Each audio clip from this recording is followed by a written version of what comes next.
Tout d'abord par faire un point sur ce qui fait la une chez vous au Pakistan. Il est beaucoup question de succession après la mort d'Hakimullah Mehsud, le chef des talibans locaux.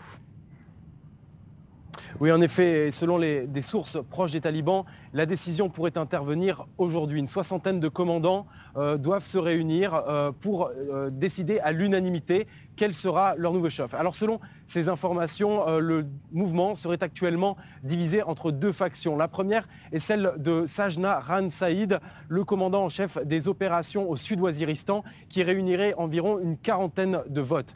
On sait peu de choses de lui, si ce n'est ce qu'en disent les services de renseignement. Il ne serait jamais allé à l'école, ni publique ni religieuse, mais aurait fait ses preuves sur le terrain militaire, notamment en combattant en Afghanistan. Les autorités pakistanaises l'accusent notamment d'être derrière les attentats très sanglants organisés à Karachi, mais aussi d'être le cerveau de la spectaculaire évasion de 400 prisonniers talibans l'été dernier. La deuxième faction est sans doute la plus extrémiste, c'est celle des talibans de Swat, emmenés par leur chef sanguinaire, le Mollah Fazlullah.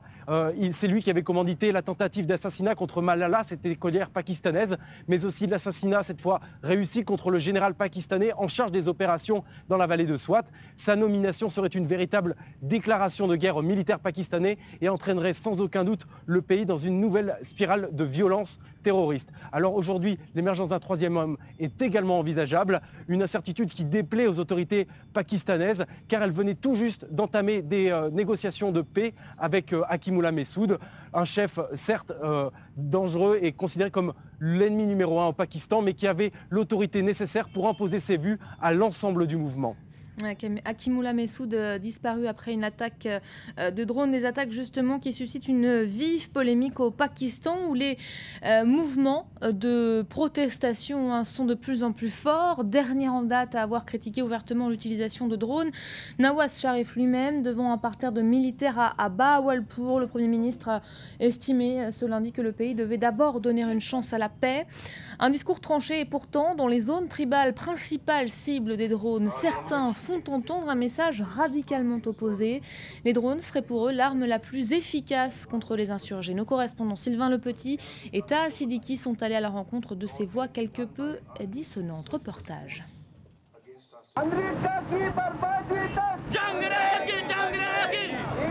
Depuis la mort du chef des talibans pakistanais, les manifestations anti-drones se multiplient à travers le pays. Organisé par des groupes islamistes proches des talibans, ce mouvement contre les frappes américaines connaît un fort soutien populaire.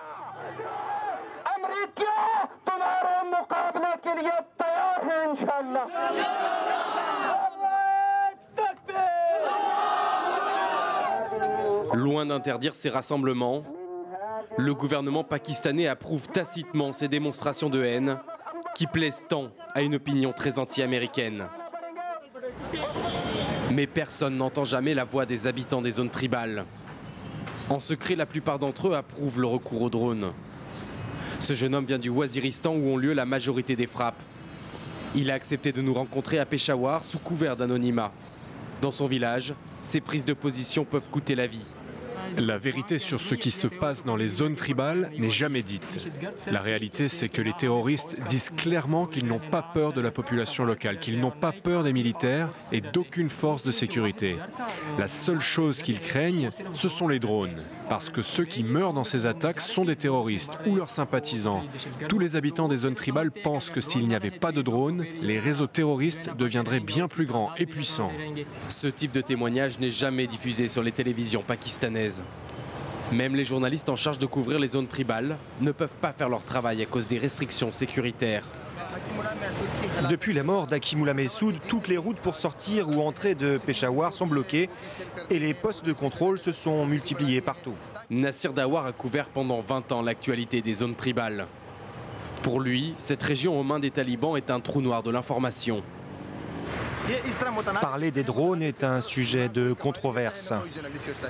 Les habitants n'osent pas en parler, les journalistes non plus. Là où ces frappes ont lieu, ni les journalistes ni les habitants ne peuvent s'y rendre. Parce qu'il y a des menaces de la part des services de renseignement, des forces de sécurité et des talibans. Si nous rapportons la vérité, aucune de ces trois forces ne l'apprécie et leur déplaire peut facilement vous coûter la vie. Toutes les informations concernant les zones tribales sont contrôlées par les autorités pakistanaises.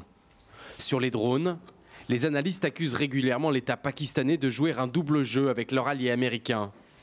Ayesha Siddiqa, experte en questions militaires et diplomatiques, affirme que le gouvernement a donné en secret son accord aux frappes. En privé, le ministère des Affaires étrangères reconnaît que les frappes de drones sont efficaces. Avec les États-Unis, le Pakistan a une longue relation de dépendance. Nous recevons d'eux de l'argent, nous recevons d'eux des armes. C'est pour ça que la relation avec les États-Unis est essentielle.